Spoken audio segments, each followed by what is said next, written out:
todas y todos, muy buenos días. Bienvenidos a una edición más de Coffee Brain. El día de hoy hablando de visibilizando la violencia. Como siempre, la doctora Guadalupe Castro, psiquiatra infantil de la adolescencia y terapeuta familiar. Bienvenida, Lupita. Muchas gracias, bienvenidos a todos y vamos por este excelente programa. Y el día de hoy pues tenemos dos invitados. Está con nosotros muy especiales y muchas gracias por acompañarnos. Está con nosotros la licenciada Claudia Guillemot. Ella es psicoterapeuta, docente, conferencista y me encanta agregarle a su currículum activista social, porque lo es. Y forma parte de la Comisión Estatal de Atención a Víctimas de Quintana Roo. Y también nos acompaña Luis de Pau. Él es especialista en manejo de datos. Y como siempre, Monique de Amazon Estrategia Digital, quien hace posible esta transmisión. Muchas gracias a todos por acompañarnos. No, muchas gracias por la invitación. Muchas gracias. Visibilizando la violencia. Visibilizando la violencia. Yo les proponía antes de entrar al aire si podíamos empezar con una lectura para ver si efectivamente el tamaño de la respuesta que tenemos a nivel de instituciones es acorde con el tamaño de la problemática que estamos viviendo. Y pues para entrar en materia, ahí les va. La revista Nexos, antes del 8 de marzo, saca una serie de artículos que tienen que ver con temas de mujeres, ¿no? Y hay mujeres y corrupción, mujeres y energías limpias, mujeres, todo lo que ustedes me digan que tenga que ver con diferentes temáticas, pero hay uno en particular de Blanca Ivonne Olvera Lezama, que es docente de la UNAM y además investigadora del INACIPE, de estos institutos que hay que tener y hay que sostener. Y ella habla de si la violencia contra las mujeres es una estrategia fallida. Y nos dice que a lo largo de la historia las mujeres hemos lidiado con la discriminación por razones de género, es decir, por ser mujeres, ¿no? Simplemente por ser mujeres. Y el derecho de estudiar, trabajar, votar o tener la última palabra en las decisiones que a nuestros cuerpos se refieren han sido conquistas relativamente recientes sin que sean una realidad para la mayoría de nosotras. Eso hay que tomarlo mucho en cuenta, ¿no? México son muchos Méxicos, Quintana Roo son muchos Quintana Roo y seguramente en otros países será algo muy parecido. Una vida libre de violencia es otro ejemplo como de estas conquistas y en contextos donde los hombres perciben a las mujeres como su propiedad, pues se da paso a conductas violentas traducidas en delitos como pues los que hemos escuchado estos últimos días, ¿no? Acosos, violencia familiar, violación, trata, feminicidios que han incrementado a través del tiempo en el país. Ahí tendríamos que pensar si se han incrementado o si ha sido algo que se ha visibilizado últimamente precisamente porque de pronto ponemos la mirada en estos aspectos, ¿no? Y entonces nos dice que hay que hacer como un balance entre la magnitud del problema y la respuesta que tenemos para atender la emergencia. En 2020, y para hacerles algunos números, las Procuradurías de Justicia o Fiscalías estatales del país reportaron al Secretariado Ejecutivo del Sistema Nacional de Seguridad Pública, que es un secretariado que lleva pues toda la estadística, los hay estatales y los hay nacionales, 3,723 asesinatos de mujeres de forma violenta, de los cuales 940 fueron investigados como feminicidios. La diferencia se registraron como homicidios dolosos, por lo tanto no serán investigados con perspectiva de género, es decir, las mataron porque son mujeres. Lo anterior, pese a que hay una tesis aislada de la Suprema Corte de Justicia de la Nación que estableció que toda muerte violenta de mujeres debe ser investigada como feminicidio. Una de las razones de esta inconsistencia en la clasificación apunta que es falta de capacitación en perspectiva de género del primer respondiente. El primer respondiente es este servidor público que es el primero que llega a un lugar después de una llamada de emergencia para atender las problemáticas y que esta carencia de perspectiva de género en la investigación y persecución de feminicidios es una de las razones que este delito ha aumentado. Eso es lo que ella plantea, además de sumar pues el tema de la pandemia, ¿no? Que ahorita vamos a entrar ahí, y habla de la cantidad de carpetas de investigación y cuántas de estas mujeres mueren por cuestiones de violencia física, por violencia psicológica, y las que no, las que sí denuncian, no han perdido la vida, calculan que es alrededor nada más del 10% de la problemática total. Ahora, pues tenemos alertas de violencia de género, y ojo, porque en Quintana Roo tenemos alertas de violencia de género, y esto es dicen que no ha logrado ni prevenir ni erradicar la violencia, que es parte de sus objetivos, que aumentaron sus requisitos, sí, las alertas se han puesto mucho más puntuales, pero disminuyeron los recursos. Y entonces, pues, ¿cómo sin recursos implementas estas estrategias, fuera de que las cuestionemos o no, ¿no? La Red Nacional de Refugios también te dice, necesitamos más refugios, pero también le quitan todo el tema de financiamiento.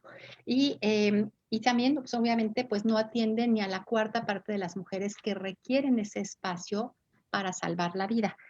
El Plan Nacional de Desarrollo incluye, bueno, no contempla una estrategia de violencia de género, existe, pero también dice que si hay esfuerzos institucionales, está el Programa Integral para Prevenir, Atender, Sancionar y Erradicar la Violencia, el Programa Nacional para la Igualdad entre Hombres y Mujeres, pero esto de alguna manera parece que es insuficiente y además te entregan reportes anuales, es decir, después de un año, más o menos te enteras de qué es lo que está pasando, ¿no? Y hay recomendaciones, acuérdense que esto no estamos solos, el mundo está en esto, y hay pues todo un tema de la Convención sobre la Eliminación de todas las formas de discriminación contra la mujer, en la que México empieza a pedir prórrogas para entregar resultados.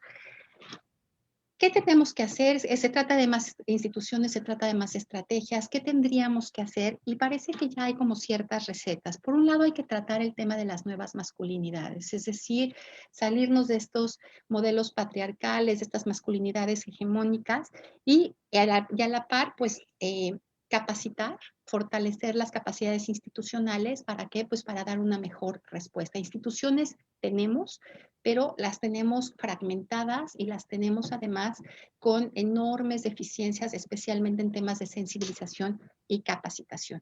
Y pues todo esto requiere pues de voluntad política, pero también de la sociedad civil empujando estos temas. Eso como para darles un panorama de cómo está la cosa con algunos números. Ahora, ¿cómo ligamos esto a la salud mental? Y dentro de la misma revista, esto sale en Nexos, digo, hice un resumencito, hablan de extenuante, asfixiante, angustiante. Y cómo organismos internacionales, esto no lo dice en ese artículo en particular, pero advirtieron que la pandemia y el confinamiento podría aumentar los índices de violencia, pero también podría atrasarnos. Ahorita ya hay cálculos hasta de una década en tema de conquistas laborales para las mujeres.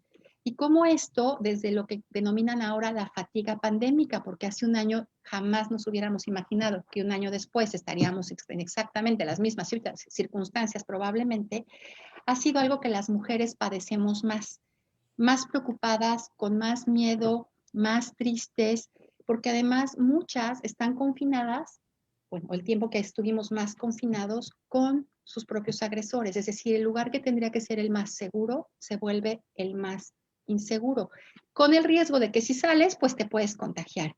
Y aquellos espacios que tenían cierta división, por ejemplo, los niños en la escuela, los adultos mayores en algunas actividades, de pronto pierden estas líneas de división al interior de las casas. Y por ahí una mamá decía, y ya perdí mi sala y mi comedor porque se volvió escuela, ¿no? Porque además perdimos las guarderías, esas no nada más por la pandemia, cuidado, y muchas mujeres sueltan el tema laboral porque ¿quién cuida a los niños? Porque no hay dónde dejar a los niños, independientemente ahí sí del tema de la pandemia. Y pues esto tal vez tendría que darnos pues una mirada de sensibilidad y tratar de entender por qué la indignación, la rabia, la inconformidad que pues que estamos viviendo, ¿no? Y que vemos en las calles, porque además el tema de pensar si se requiere, una vez que podamos salir de esta situación pandémica, qué servicios, qué cuidados del Estado tendrían que tener inversiones mayores para que se sustituya todo este trabajo que estamos haciendo las mujeres, porque ya no es la doble jornada, es la triple o la cuádruple jornada con todo el desgaste. Es decir, ¿qué vamos a poner en la demanda de la agenda para que la violencia contra las mujeres sea atendida de una manera integral? Yo les decía, no hay institución que atienda el tema de violencia por sí sola. Requiere la coordinación y vinculación de muchas instituciones, órganos autónomos, distintos poderes, niveles de gobierno. ¿Cómo le hacemos para que eso funcione? Porque tenemos mujeres angustiadas, extenuadas, deprimidas. Yo creo que, híjole, vamos como un poco más de fondo, ¿no? ¿Qué es lo que tenemos que hacer y este gran revuelo? Y vámonos como un poquito antes del 8M, ¿no? El mensaje de poner un muro alrededor del Palacio Nacional fue un mensaje de no me interesa, fue un mensaje de háganse para allá, fue un mensaje vayan a sacar su enojo a otro lado, fue un mensaje de tenemos una distancia y entonces no me importa, no me interesa escucharlas. Ahí hubo un artículo muy interesante, ahorita se me escapa el nombre, que decían y hacían un comparativo con los zares rusos, ¿no? Los Romanov, y cómo al interior de sus castillos vivían una vida de ensueño sin darse cuenta de lo que sucedía allá afuera. Y hoy tenemos un palacio nacional ajeno, que es residencia presidencial, es decir, vivimos en un palacio ajeno a la realidad del tema de mujeres, que si a mí me permiten una opinión, es el único contrapeso que ha sido fuerte eh, para este gobierno, ¿no? Que ha sido fuerte y que además es admirable, ¿no? Y a mí me emociona la forma de resolverlo, ¿no? Hagamos un muro donde entonces ponemos los nombres de las mujeres, o sea, no me vas a escuchar, no quieres un diálogo, ahí te va, ¿no? Y pongo los nombres de las mujeres y pongo flores y hago cantos y le cambio el nombre a las calles y otra vez las mujeres demuestran que sobre cualquier gobierno y sobre cualquier gente sorda o ciega a escuchar y ver la realidad, no nos vamos a detener. ¿No? Es un poco como esa asertividad que se tuvo. Sí, también no detenerse desde la sociedad civil y desde lo que todas y todos podemos ir haciendo a nivel individual, a nivel familiar, a nivel comunitario. Y bueno, me parece que el tema de visibilizarlo es un primer paso que pareciera pequeñito, pero el solo hecho de estarlo hablando, de compartirlo, de observarlo, ya empieza a hacer un cambio porque la violencia ante la mirada pues se detiene, yo creo que bastante. Ahí Claudia nos podría decir mucho más, pero cuando las puertas, digamos, las ventanas se abren y otras personas observan, se interesan, desde ahí podemos ya empezar a hacer un cambio al no ser apáticos y no decir, bueno, es problema del vecino o es problema de cada quien, ¿no? Ahí tienes un tema bien importante, Lupita, porque además el aumento hasta en 80% de las llamadas de emergencia, es decir, aquellos gobiernos que escucharon estas voces internacionales de hagan algo, las crisis demuestran que va a haber una necesidad de atender. Quintana Roo respondió y parte de lo que hizo fue en un eje de un plan, es decir, que estén los teléfonos, que haya guardias, que se garantice que las mujeres tengan a dónde hablar y entonces a nivel nacional y a nivel estatal sí hay estos números que te dicen efectivamente se están acercando las instituciones a pedir ayuda, ¿no? A pedir ayuda, a decir aquí estoy. Y ahí tendríamos que velar también como vecinos, es decir, qué tanto nos metemos, qué tanto no nos metemos, qué tanto sabemos y mejor como que no me quiero meter en líos, es decir, hasta dónde como comunidad velamos porque estas violencias pues se controlen, idealmente se erradiquen, ¿no? Y que tengan el otro componente que es que efectivamente haya un castigo para aquellos que violentan. Y esa parte de la comunidad que hemos tocado muchos temas y que creo que es parte fundamental de la salud mental en lo individual, la salud comunitaria y el que todos podamos avanzar juntos, como dices, empujar juntos. Empujar juntos, exactamente. ¿Cómo empezamos a visibilizar como todos esos tipos de violencia, ¿no? Porque tenemos la violencia familiar, la violencia laboral, la violencia a la comunidad, la violencia institucional y bueno, vámonos a los feminicidios, ¿no? También. ¿Y por qué hago la pregunta? Porque de pronto terminamos normalizando patrones, o terminamos normalizando actos de violencia, ¿no? Dentro de las familias. No solo...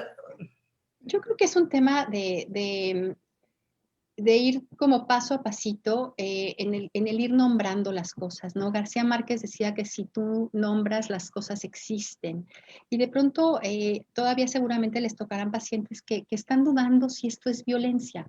Yo lo que he visto es que a lo largo de años de consulta, es mucho más rápido. Antes podían pasar varias sesiones antes de que saliera el tema de violencia, más como una cuestión de vergüenza, de bueno, así es, pero y hoy parece que mucho más pronto algunas mujeres se lo cuestionan, ¿no? Y muchas veces como, oye, pero yo también le contesté feo, pero yo también fui violenta, es decir, como en estas temas de hasta dónde estoy en una situación de víctima y hasta dónde también soy victimaria, ¿no? Entonces creo que no hay una respuesta fácil, pero en la medida en que las instituciones, por ejemplo, puedan también detectar, estoy pensando en centros de salud que hagan estos cuestionarios que ya ha sucedido, no sé si ahorita estén, pero a mí alguna vez me tocó en un centro de salud en Puerto Juárez que me hicieron todo un cuestionario para determinar si yo vivía o no situaciones de violencia. Me parece que por ahí podemos empezar a sensibilizar a que esto es violencia y no debería de suceder. O sea, como sensibilizar quizá a todas esas personas de primer contacto, en contacto con otras personas, ¿no? O sea, Lo que pasa es que lo que me imagino es que algo que vivimos, especialmente en el tema del confinamiento más importante, fue contenciones emocionales para los primeros respondientes, ¿no? Y son personas, igual que nosotros, se nos olvidan, ¿no? De pronto vemos a este servidor público y le exigimos y se nos olvida que es tal vez alguien que también le toma 1 hora en transporte público llegar a su casa, que el riesgo de contagio es exactamente igual de fuerte para él o para ella y que estamos todos del mismo lado, nada más nos toca en ciertas circunstancias estar en diferentes lugares del escritorio, pero no ver este distanciamiento y que todos podamos pensar, si yo estoy de este lado del escritorio y me toca atender, ¿cómo estoy yo en mi ejercicio de violencia? Y esa es una pregunta bien compleja de contestar, ¿no?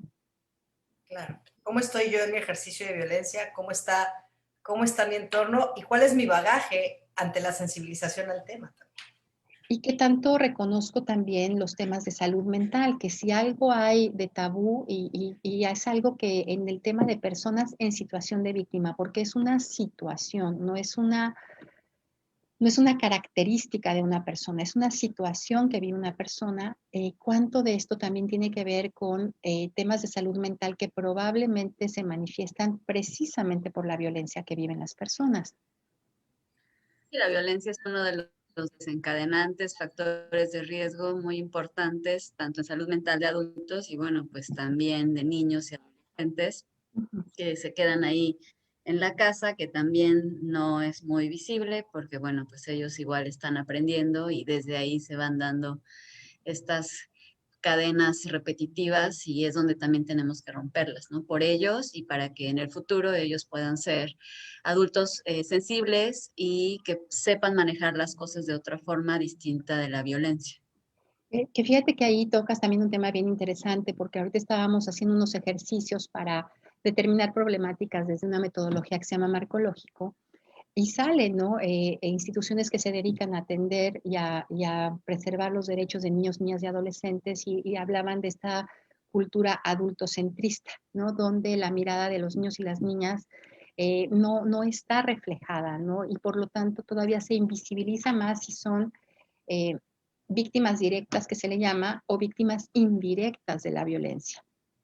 Sí, porque ahí sí ellos están sin posibilidad de hacer nada y hasta que algún adulto los auxilie y los observe. Y bueno, yo sí me encuentro en el consultorio pues con relativa frecuencia, pues que terminan en medio de las discusiones, ¿no? Y es ayudarles a todos a observarlo y a que el niño pueda sentir esa seguridad de compartir lo que vive. Y a veces eso es algo muy útil para la familia porque generalmente se piensa que los niños no ven, no escuchan, no les afecta, o sea, como si no estuvieran, como que son niños y son felices y nada les afecta, ¿no? Entonces ahí cuando los papás se dan cuenta de que esto es algo y cómo que les afecta a los niños y cómo les afecta, que dar los espacios seguros para que ellos lo hablen, es algo maravilloso porque eso les permite conectarse ellos mismos con lo que viven y empezar a hacer modificaciones en su dinámica, en sus formas. La intención generalmente no es mala, pero cuando se atraviesan los enojos,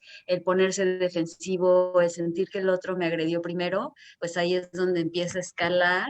Y al haber una motivación tan grande como los niños, es maravilloso ver cómo eso también puede ir mejorando, ¿no? Claro, eso cuando tienen como ese espacio, ¿no? Cuando tienen, o sea, cuando cuando son afortunados de pronto tener como algún acercamiento a algún profesional de la salud mental o alguien alcanzó a verlo y entonces les da como ese foro. Pero creo que hay otra parte como muy invisible, ¿no? O sea, y no solamente de los niños y de los adolescentes, sino también el que quedó aislado completamente del mundo. O sea, el que de verdad no tiene como un solo canal de comunicación hacia el exterior ni una forma de hacer una llamada de SOS, ¿no? Ahí precisamente parte de las violencias en los violentómetros, este que hizo el Instituto Politécnico Nacional, que se ha pues socializado tanto, te hablan de los aislamientos, ¿no? Normalmente la persona que vive violencia ha sido un proceso que empieza casi siempre por aislamientos, ¿no? No es una regla, pero es una persona que ha estado un tanto aislada de su gente más cercana, llámese familia, y probablemente, y no probablemente, seguramente ahí es donde el tema de la autoridad y cómo las instituciones pueden responder ante estos pedidos de auxilio. Y yo quisiera pues también darle un tema aquí al tema de los datos, ¿no? Si estamos hablando de que es muy poca la gente que efectivamente se acerca a pedir ayuda, hablando de esta gran cifra negra, la importancia de datos como en tiempo real que permitan tomar mejores decisiones, ¿no? Y ahí Luis nos puede ayudar mucho en cómo esto puede ser, es algo que sí es posible en relación con tener insumos para temas preventivos, porque si no, esto es un barril sin fondo, es decir, esto no va a ir creciendo. Hay el debate, se visibilizó lo que ya existía o además creció, pues yo creo que son las dos cosas, ¿no? Pero bueno, ya los teóricos y los investigadores tendrán que definir si es una o la otra, pero finalmente estamos hablando de personas cuya vida corre peligro. ¿Cómo ves, Luis? ¿Qué hacemos con el tema de datos? Bueno, pues bueno, gracias por permitirme estar con ustedes. La verdad que interesante poder compartir con ustedes aquí este momento. Eh, Realmente creo que el tema de los datos es fundamental. O sea, hoy en día la gran diferencia es que hoy en día sí tenemos datos, datos de toda índole. Vivimos en un esquema muy tradicional de cómo se maneja toda la información a nivel gobierno, de empresas y todo. No estamos hablando nada más de todo esto, pero en los responsables de la salud ciertamente tenemos todo un tema que se basa en registros, como se viene haciendo desde siempre, ¿no? Con papel, y entonces el proceso entre que llega la información a ser útil es larguísimo. O sea, hoy tenemos una incidencia de violencia y pues realmente los tomadores de decisiones o quienes tienen que tomar cartas en el asunto se enteran un año después, ¿no? O sea, y básicamente de eso ha crecido la pandemia. Hoy en día, si te pones a analizar de dónde sacar datos, pues la mayoría es, bueno, hoy ya sabemos que en mayo del 2020, pues sí, subió la pandemia, eso ya estamos ciertos, porque todo el tema es un tema registrado, o sea, yo registro qué pasó. Entonces, pero hoy en día es muy distinto, hoy en día realmente no necesitamos vivirlo de esa manera, pues se pueden agilizar la forma de captura de datos. Hoy en día ya lo hacen, o sea, estamos transmitiendo en Facebook y a través de todos los datos existentes, ya sabemos, podemos inferir fácilmente que se ha incrementado la violencia. ¿Por qué? Porque la gente que está dentro de sus casas no puede salir, no puede enviar, etcétera, ¿no? Entonces, evidentemente, tienes que tener otros mecanismos. ¿Qué pasa con las cuestiones, y esto ya es más orientado al tema de decisiones de política pública y de decisiones de acciones rápidas? Pues tiene que ver con el cómo justamente se obtienen esos datos. Es decir, cuando recibes a la persona, mucho se ha hablado de cómo recibes a la persona en una situación de violencia, cómo entra en este esquema de ayudas y de soporte que pueden brindar tanto las instituciones públicas, privadas y demás, pues llega y bueno, realmente se le da ayuda en el instante en donde está, pero para que sea integral eso tiene que ir con otras instituciones. Y bueno, que sucede? Pues nadie se entera que esa persona necesita ayuda, se medio canalizan, oye, pues te va a mandar ahora con el psicólogo, no sabes si llego con el psicólogo, porque una cosa es que sí, no se incrementaron enormemente las llamadas al 911, pero se incrementaron muchísimo las solicitudes de asistencia psicológica. No, eso lo sabemos y con tiempo detrás. Pues hoy te digo yo, lo que te puedo decir es que hoy en día, con la tecnología que existe, con la posibilidad de no tener esta visión de registro histórico, sino de qué está pasando hoy en día, realmente la atención que se podría dar a las víctimas es mucho mejor. Porque probablemente una víctima, si es recibida de una manera que adicionalmente es, digamos, técnicamente muy viable corregir, pues podrías darle una mucha mejor ayuda y mucho más rápida. un ejemplo que poníamos es, bueno, si llega alguien, no sé, yo no soy un experto en violencia, ciertamente, pero, por ejemplo, te puedo garantizar que un chico de los que trabaja en McDonald's no es un experto en hamburguesas. O sea, es una analogía un poco, pero ese chico que no tiene idea, conoce un manual y sabe qué hacer en caso de que llegue un cliente, ¿no? Bueno, hagamos una analogía rápida y sabemos que hoy en día con la tecnología existente podemos hacer de cada una persona que recibe, atiende a una persona en situación de violencia, puede o podría tener las herramientas para que evaluar la situación real de las cosas. Es un ejemplo muy sencillo, pero que puede ser muy contundente. Hoy en día tenemos la posibilidad de volver a cada una de las personas que atiende, que da servicios y demás a personas en situación de violencia y cualquier tipo de estas cosas, en alguien que tiene un asistente que le está diciendo cómo atender mejor esto. Y ese simple hecho disminuiría enormemente o aceleraría el cómo se ayuda. Digo, es un ejemplo entre muchos que podríamos dar y creo que hacia allá tendría que ir, en aprovechar lo que existe y todo lo que se infiere, ¿no?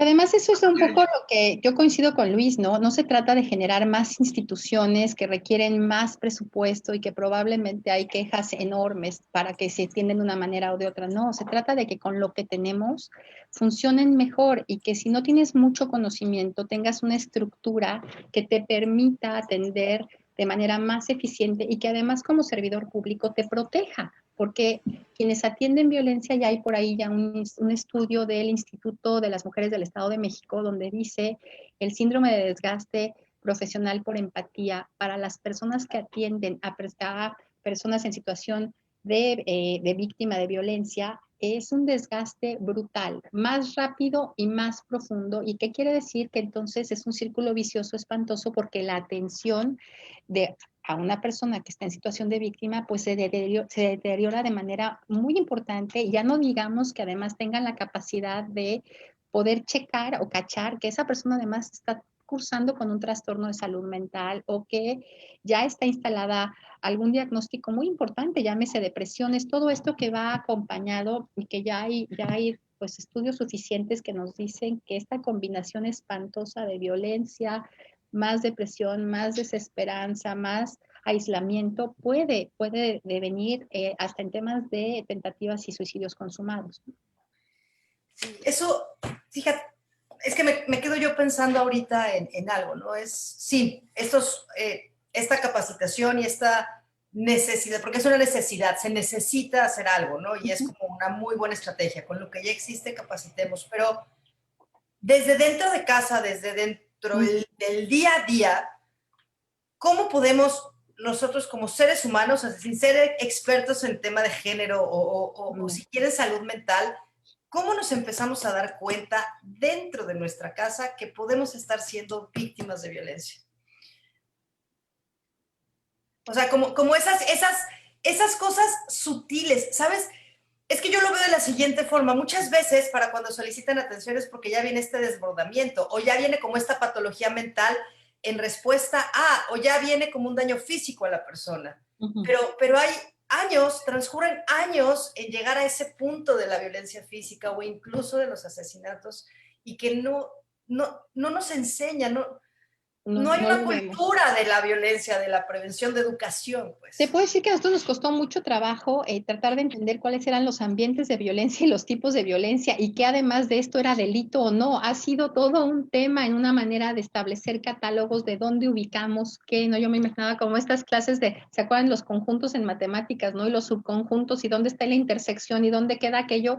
Y ha sido, Luis y yo hemos tenido pues muchas conversaciones sobre cómo organizar esta información y efectivamente parece que hay como esta tendencia a ir nombrando, ¿no? Si es violencia digital y en relación con qué y cuál es su historia. Algo que ahora con todos estos temas decía, hay que partir del conocimiento para que no estemos improvisando en temas que pueden ser realmente muy graves y costarle la vida a las personas. En el día a día y en la casa, a mí me parece que es como un gran misterio, ¿no? Lo que sucede. Fíjate todo lo que alrededor de la pandemia que nos metió al diario convivir de muchos pacientes, decir, bueno, ¿cómo está organizada tu casa? ¿Cómo eran los horarios? ¿Dónde se están sentando los niños para ir a la escuela? Porque de pronto, digo, para ir a la escuela en una computadora o en una televisión, ¿no? Es decir, cómo tratar de entender esta dinámica en la terapéutica familiar, hasta de los espacios que comparten y el orden.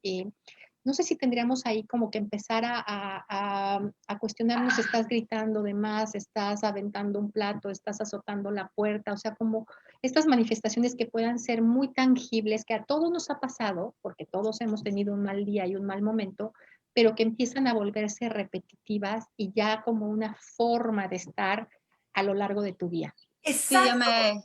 me quedo pensando como me voy un poquito a la definición, si quieres, de diccionario de la violencia y es uso de la fuerza para conseguir un fin, ¿no? Ujú. Entonces, justamente estaba pensando como en el ser más abiertos a ponernos en los zapatos del otro, ¿no? Como a decir, el otro realmente quiere hacer lo que está haciendo o de alguna forma yo estoy ejerciendo una fuerza para que el otro haga algo que no quiera, una fuerza que puede ir desde un grito, desde un levantar la voz o golpear una mesa, o simplemente desde desde un poder económico, o desde un poder moral, ¿no? Como que ahí yo creo que yo pensaba en esta parte, ¿no? De realmente ponerme empático con el otro y de verdad querer darme cuenta y saber si el otro quiere hacer o no lo que yo le estoy pidiendo, lo que yo estoy queriendo que haga y hacerme responsable de si el otro no quiere, ¿no?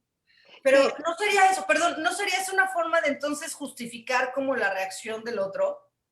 pues a ver, pero es una manera de empezar, ¿no? Como dando ¿Ok? pasos chiquitos en la dirección correcta. Ahorita dices, impones por la fuerza, bueno, pero ¿cuántas violencias son hasta carismáticas, ¿no?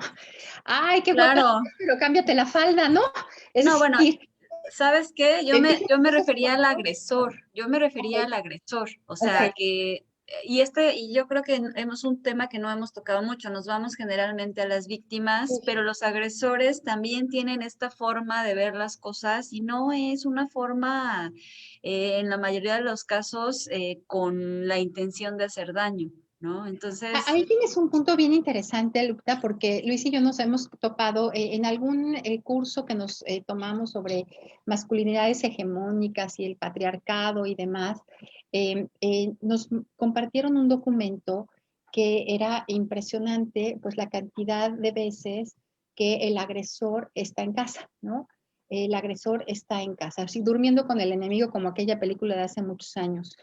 Pero a la hora que nosotros quisimos empezar a preguntar, resulta que es una pregunta que no se hace, ¿no? Es decir, ¿quién es el agresor o agresora? ¿Qué edad tiene? ¿Qué vínculo familiar o relacional tiene con la persona en situación de víctima?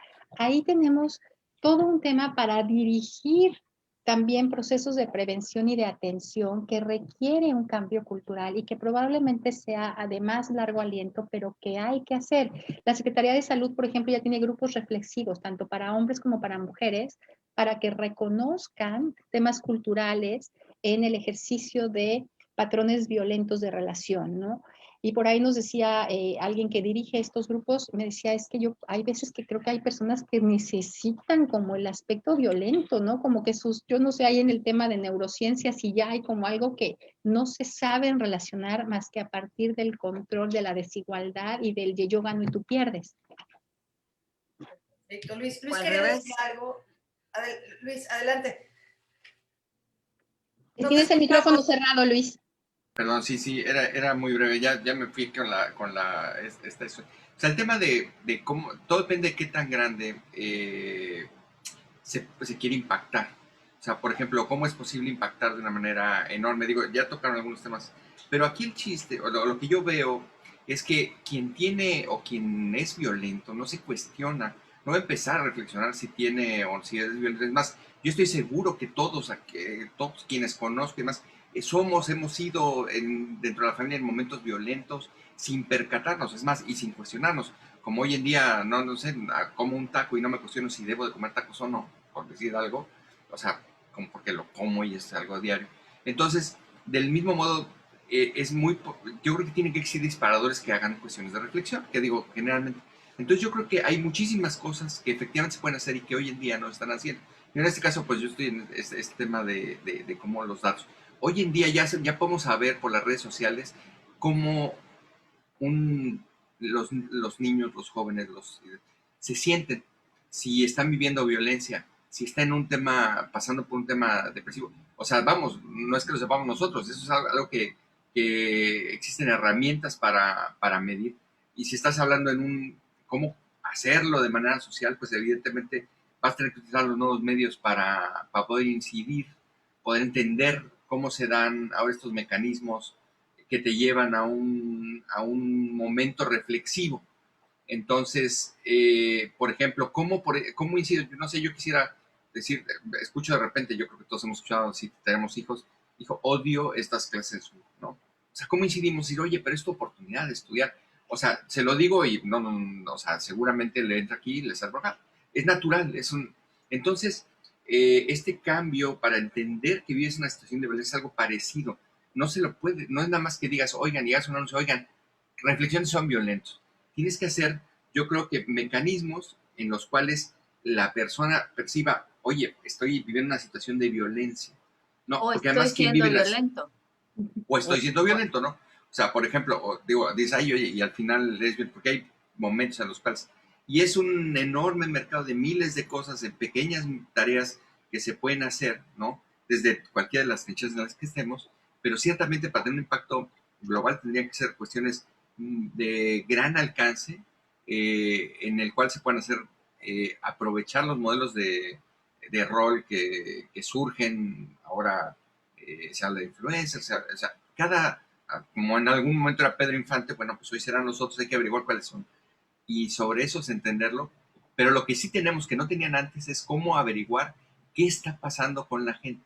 Y es por eso que insistimos tanto en temas de datos, porque es la diferencia. Hoy sí podemos saber cuáles son las cosas que están incidiendo más en la gente, cuál es el estado de ánimo de las personas, qué es lo que qué es lo que los impulsa a hacer A o B, y todas esas herramientas son las que yo creo que tendríamos que estar utilizando para verdaderamente combatir la violencia, más allá de un cartel o de digo, tiene un efecto en particular, meternos en ese renglón y en ese tema de actividad. Creo que yo ahí puedo dar un ejemplo que nos puede servir. A ver, una mamá en consulta me dice que su hija de 13 años se va a la marcha, un poco en ese tema de si se celebra, si se conmemora, si por qué si hay día especial para la mujer, como en el tema histórico, ¿no? Y la niña sube una pancarta con cualquier frase, muchas de las que hemos leído, y la sube en su Instagram, y la respuesta del grupo secundaria muy dividida, ¿no? Entre niñas y niños. Y entonces los papás entran al quite un poco como diciendo qué está pasando aquí, porque eran posturas que podríamos así poner como en el siglo XVIII, ¿no? Y estamos hablando de jovencitos de ahorita. Y una propuesta salió por ahí, un tema como el derecho a defender los derechos humanos, ¿no? Como ampliar la mirada a algo mucho más que pueda darles herramientas de que estamos todos en el mismo barco, que nos toca compartir el mundo, que somos más mujeres que hombres, y que ya María Félix hace como 20 y pico de años decía, el día que las mujeres se den cuenta de la fuerza que tienen, este país le vamos a dar la vuelta. Y está sucediendo, pero ¿cómo hacerlo de la mano? No desde la separación, sino desde, esto es un derecho que tenemos todas y todos, y tendríamos que abogar por una sociedad pues que no requiera estos ejercicios violentos para visibilizarse, ¿no? Me parece que hay una gran oportunidad ahí, sobre todo porque los impactos en salud mental, los impactos en salud en general, están siendo bárbaros y no tenemos una capacidad de atención pues para tanta población. El otro día había todo un debate, ¿no? De se saca una campaña así y tenemos capacidad para atender la respuesta que esa campaña va a tener. Es decir, las instituciones pueden, a partir de decir, tenemos todos estos servicios y aquí estamos, ¿qué Sí, tanto se puede? esa parte como a nivel más global, que bueno, yo no soy muy experta en esa área, es así tú, pero sí estoy pensando en esta parte del título de visibilizar y lo que comentaba también Luis, de visibilizar en lo individual, o sea, verlo uno, ayudarle a verlo al otro y que el otro nos ayude a verlo a nosotros mismos también, pero como dices, no de una forma violenta, porque si yo ya reclamo, si yo ya ejerzo algún tipo como de tono agresivo, eso también es violencia, ¿no? Sino visibilizar desde la compasión, desde el tacto, desde las ganas de que el otro lo vea me quedo pensando en las intervenciones familiares en temas de violencia y que una de las partes fundamentales es que el agresor pueda escuchar y tolerar el darse cuenta de lo que sus acciones generan en el otro, porque a veces ni Los siquiera se efectos, dan cuenta. exacto. Y si la persona puede hacer eso, entonces hay una posibilidad de que lo transforme, de que busque otras formas de ejercer sus deseos, sus formas, ¿no? O sea, al final, esta parte de visibilizar, me encantó ahorita que estaba hablando Luis, estaba pensando en eso, ¿no? Visibilizarlo en lo individual, en lo colectivo, pero con tacto y con compasión también. Wow. Se me viene una lluvia de ideas a la cabeza, ¿no? Y creo que como empezar a aterrizar un poquito. Sabemos que desde un enfoque quizás sociocultural y también biológico, la salud o la patología mental, tanto en hombres como en mujeres, es diferente, ¿no? Tenemos las corrientes biológicas que nos hablan de la cuestión hormonal, la cuestión constitucional del cerebro, ¿no? Pero se le da mucho más énfasis a la parte sociocultural, es decir, cómo las mujeres viven el sufrimiento psicológico y esa parte de acercarse a recibir la atención. Y partiendo como de este contexto, ¿cómo ha repercutido toda esta situación específicamente en la salud mental de las mujeres? Y ya empieza a haber datos, como decía Luis, ya tenemos del Instituto Nacional de Psiquiatría, ya empieza a decir, estamos viviendo esto con más miedo, con más tristeza, con más angustia, en comparativos con los hombres, con mucho más trabajo, con mucho más retroceso en temas también de ganancias que nos han costado pues décadas. Y habría que ver qué va a pasar con esto, ¿no? Es decir, cómo podríamos ya empezar a hacer algo para todas aquellas mujeres que también pues no tienen estos accesos. Finalmente quien se atiende en salud mental es un pedacito y quien se atiende en salud mental además privada pues es todavía más chiquito.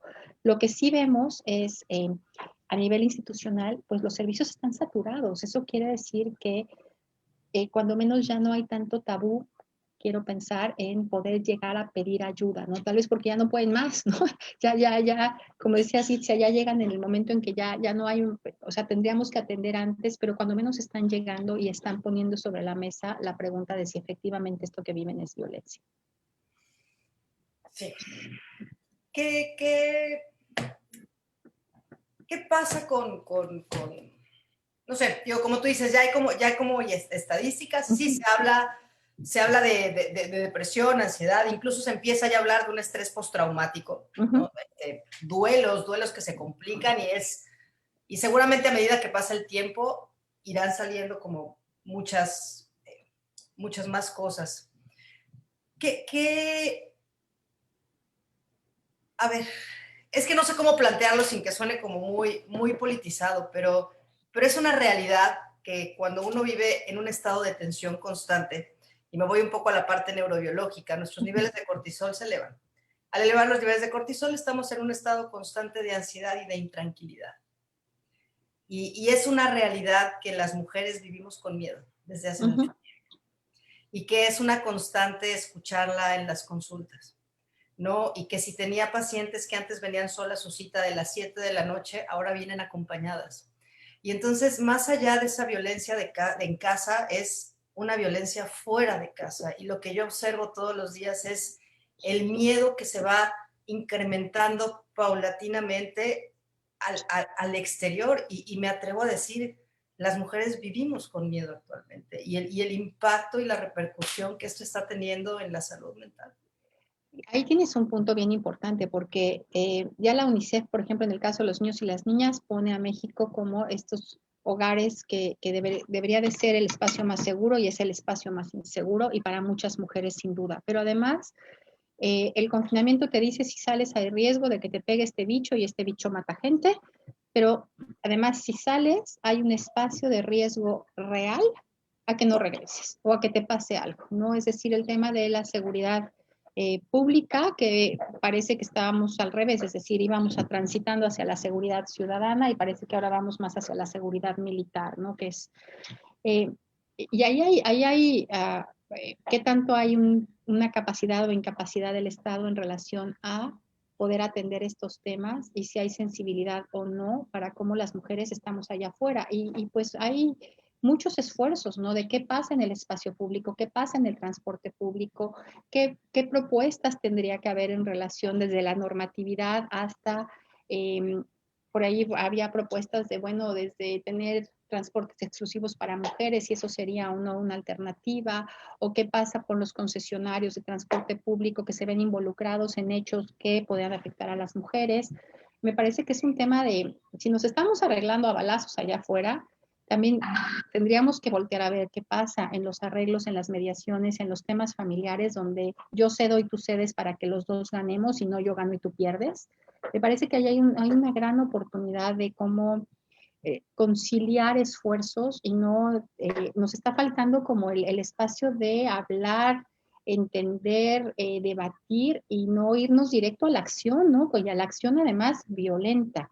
Y allá afuera está difícil, está complicado. O sea, las que tenemos hijas y de pronto ves todos estos carteles que saca la fiscalía, las cédulas que le llaman, las niñas que no aparecen, pero muchas también salen porque ya no quieren estar en sus casas, ¿no? Y no es que estén perdidas, la gran mayoría son encontradas porque se fueron con el novio, con la amiga, con el vecino, pero las que efectivamente no están regresando o salen y regresan después de que les pasó algo allá afuera. No sé, el espacio público, Luis, en temas de datos, creo que parece que podríamos tener hasta más información ahí.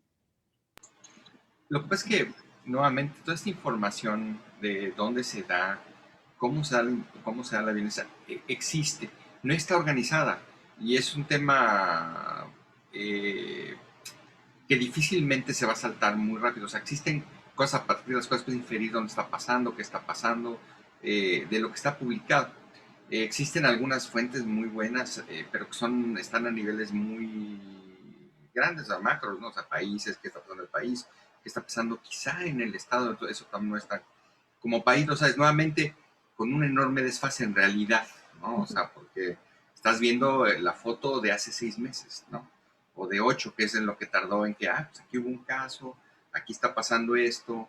Digo, lo sabemos, tarda este caso que estamos leyendo, pues bueno, en realidad es de hace 3 meses, ¿no? Entonces, ¿cómo, esto permite, por supuesto, hacer políticas de largo alcance, pues, efectivamente, ¿no? Pero imagínate que tú quieres saber qué está pasando aquí. Hoy, oye, ¿estará la cosa tan mal como está? Muchas veces lo sorprendente es que las cosas no están tan mal como parece. Esa es una de las principales cuestiones por las que con más razón tendríamos que tener buena información. Pero así se vive, adecuada. ¿no? O sea, qué interesante. Pero así lo percibes. Eso que dices es muy interesante. Ni siquiera sabemos como los datos reales actuales, pero la importancia de cómo se percibe y cómo se vive, porque eso influye directamente en esto que mencionó Kitsi, en la salud mental, en el miedo, en la ansiedad, en limitarte, en la depresión, en toda la parte de relación, ¿no? Entonces, Sí.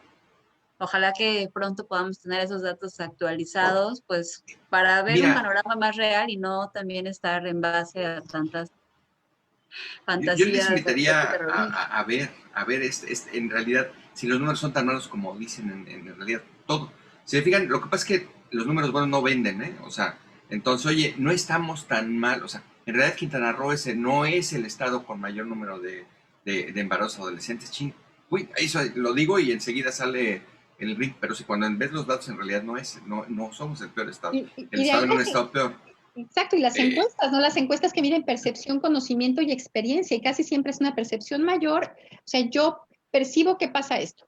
Conozco de alguien que le pasó, es menos. Me pasó a mí y es todavía mucho menos, pero por eso el tema del dato en tiempo real es vital. Y hay esfuerzos, digo, ONU tiene un área, ONU Mujeres, ¿no?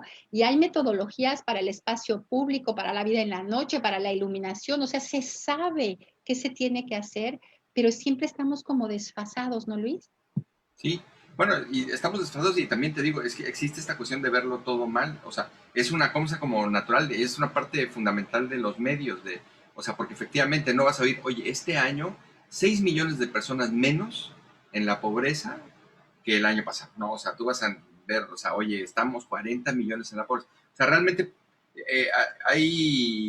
realmente existen muchas formas de plantear las cosas. Realmente hay libros interesantísimos como Factfulness o el libro de Piketty de que el mundo está mejor. En realidad, cuando te empiezas a ver las cosas y analizas los números desde ese punto de vista, te das cuenta que es necesario ser muy realista en qué está pasando.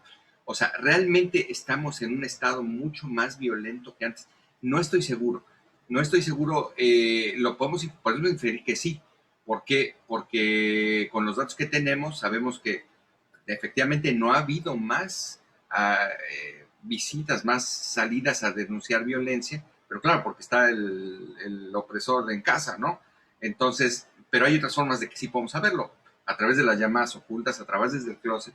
Todo esto que vemos así en un nivel muy, muy, muy detallado aquí en los consultorios, en las instituciones, cuando lo empiezas a sumar, sí te das cuenta que hay cosas que están mucho peor que antes, pero son marginales. La mayoría de las cosas en realidad lo que no se ve son las respuestas reales de la sociedad en torno para garantizar esto.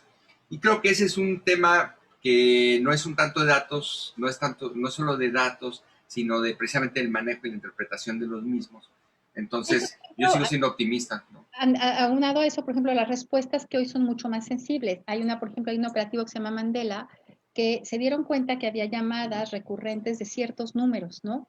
Pero que eso no se traducía necesariamente en una denuncia. Acuérdense que en el tema institucional, pues también las autoridades necesitan procesos, ¿no? Yo no puedo ir y meterme si no hay una denuncia.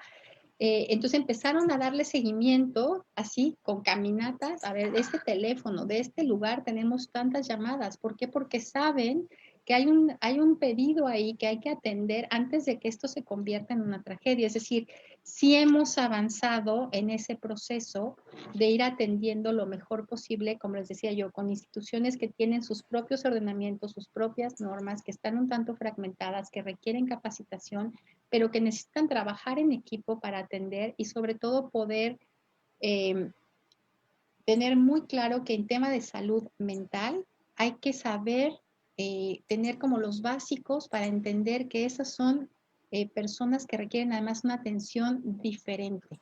Porque sí hay los protocolos de psicología, sí están los dictámenes, pero también tardan un mundo de tiempo en poder ser atendidos ante la demanda de trabajo que hay. Ya perdimos Nos aquí. quedamos sin luz. Ya, se fue Nos la luz. quedamos sin luz por acá, pero ya estamos de Ya regreso. estamos. Oye, pues por ahí hay dos comentarios que sí me gustaría leerlos rápidamente. Perdón, Clau, que se nos cortó ahí un poquito la dinámica, pero No te preocupes, adelante, adelante. Ya perdí los comentarios, de hecho, se quedaron en el chat anterior. Bueno. A ver, si están en el chat, déjame ver si yo los recupero. Aquí dice, gracias por brindar información tan importante. Y Francisco Orozco dice, es interesante que también el entorno en el que se desarrolla el niño es de vital importancia para que desarrolle este tipo de conductas, dinámicas y estructuras que generan dicha violencia. Me gusta la manera en que lo están abordando. Yo les diría que hay hasta una caricatura, ¿no? Donde, digo, de una manera un tanto grotesca, pero el papá le pega a la mamá le pega al niño a la niña al perro y el perro al gato. Es decir, o sea, esto se va, hay que desquitarse con alguien en ese proceso, ¿no? Entonces parece que sí tenemos un tema de ejemplo y de pues dinámicas naturales del día a día que se puede atender y que eso podría pues ir cambiando estas maneras en que reaccionamos, ¿no? En el día a día. Se nos fue volando el tiempo y luego con este dato técnico que ahorita desde el teléfono a ver si no hay problemas, pero Luis, gracias por acompañarnos. ¿Y cuál es tu mensaje final? O sea, como experto en manejo de datos, ¿cuál es ese mensaje final para las personas que nos están escuchando? Mira, yo creo que primero muchas gracias otra vez, digo, realmente interesante. La realidad es que yo creo que la gran ventaja de los datos es que nos permiten ver una realidad tal y como es y no como la queremos ver o como nos parece. Casi siempre el hecho de poder analizarlos de manera fría, racional y bastante y técnicamente, pues te permiten ver qué está pasando y no nada más decir o soportar aquello que piensas o que crees, oye, todo está muy mal y te lo dice, o oye, la violencia, realmente el ver los datos de esta manera te permite tomar acciones que realmente den una solución. O sea, oye, me imagino que estoy mal, muy mal, creo que tengo calentura, no es lo mismo que tengo 40 grados. O sea, yo creo que eso, los 40 grados son los datos, el de creo que estoy con temperatura es la opinión. Entonces, pues para mí es fundamental que hoy pasemos de ese método tradicional de medir las cosas a como ya lo están haciendo. Hay que seguir a donde están haciendo las cosas con gran agilidad, que son todas estas cuestiones tecnológicas, vamos a utilizarlas hoy para ir más allá de lo que tradicionalmente tenemos, que es solo una fracción de la realidad. Podemos verla de una mejor, con mucho más claridad, y sobre todo cuando se combina con la gran capacidad de gente que sabe de temas, ¿no? O sea, entonces, pues ciertamente creo que sería lo que yo podría decir. Y lo que muchas gracias. ¿no? Muchas gracias. Gracias, Luis. Claudia, tus comentarios finales para cerrar. Pues nada más entender que el tema de perspectiva de género no nada más es perspectiva desde el punto de vista de las mujeres, es perspectiva de género, hombres y mujeres. Las diferencias biológicas que han constituido estereotipos y diferencias culturales, ¿no? Y que es importantísimo tener esto siempre presente, precisamente para no omitir, no ser omisos o accionar desde un plano que pueda ser injusto, desigual para uno o para otro. Y que especialmente en el tema de las mujeres, ante estas hegemonías masculinas y ante estos sistemas patriarcales, el costo ha sido muchísimo mayor en temas de desarrollo y de derechos humanos. Muchas gracias. Y obviamente con el costo inherente a la salud y a la salud mental, por supuesto, ¿no? Así es, así es. Lupita, ¿algún mensaje final que quieras dar? Sí, pues rápidamente nada más, el tema de visibilizar, llevárnoslo, seguirnos ayudando a visibilizar esas partes de nosotros que no podemos ver y a través de las cuales colaboramos con la violencia para que cada vez más estemos construyendo comunidades de paz para nosotros, pero sobre todo para nuestros niños y adolescentes. Y bueno, pues agradecer a nuestros invitados y a ti también y a Monique. Pues sí, muchas gracias, Lupita. Pues yo el único mensaje final que tengo es: no nos olvidemos que la violencia existe y ahí está. Y que si alguien en algún momento se siente amenazado, al final no hay que dudar en pedir ayuda, ¿no? Y acercarse. Hay muchas líneas de ayuda en las localidades y si bien, como se ha mencionado, quizá no tengan la capacidad para atenderlo, creo que algo se podrá hacer y hay muchas personas como ustedes, como nuestros invitados, que lo están haciendo y que agradecemos muchísimo. Y pues, muchísimas 911. gracias. Ya logramos tener un solo número para todos y ese es una muy buena opción. Así es. Y pues muchas gracias a todos por habernos acompañado a esta edición de Coffee Brain. Muchas gracias a Monique de Amazon Estrategia Digital que hace posible esta transmisión. Muchas gracias, Luis. Muchas gracias, Claudia. Gracias, Lupita, a todos los que nos acompañaron y nos vemos próxima semana, misma hora, por el mismo medio. Hasta la próxima. Bye. Bye, bye. Gracias, bye, bye.